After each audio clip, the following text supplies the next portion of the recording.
மணிவாசகருடைய ஆசையை திருவாசகத்தில் ஆசைப்பத்தில் ரொம்ப அழகாக சொல்கிறார்.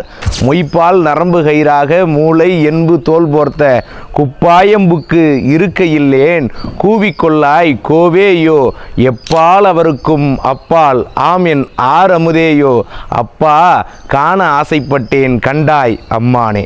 அருமையாக பேசுகிறார். அதாவது நரம்புகளால் இருக்க பிணைக்கப்பட்ட உடல், மூளை, எலும்பு எல்லாவற்றையும் உள்பொருத்தி தோல் போர்த்தி இருக்கக்கூடிய குப்பாயம் என்று சொல்கின்ற இந்த உடல் எனக்கு வேணாம், பிறப்பு வேணாம், இறைவா எனக்கு வேற என்ன வேணும்? இந்த உலகத்தில் எவ்வளவோ பக்குவப்பட்ட உயிர்களுக்கெல்லாம் தாண்டிய இருக்கக்கூடிய எம்பெருமான் சிவனே, என்னுடைய அப்பனே, உன்னை காண மட்டுமே நான் ஆசைப்படுகிறேன் என்று திருவாசகத்தில் ஆசைப்பத்தில் அழகாக சொல்கிறார். நாமும் ஆசைப்பட வேண்டும். மணிவாசகரை போல இறைவனை காண ஆசைப்பட வேண்டும். மற்றவைகளெல்லாம் தானாக நமக்கு கிடைக்கும். மீண்டும் ஒரு நல்ல பதிவில் சந்திக்கிறேன். நன்றி, வணக்கம்.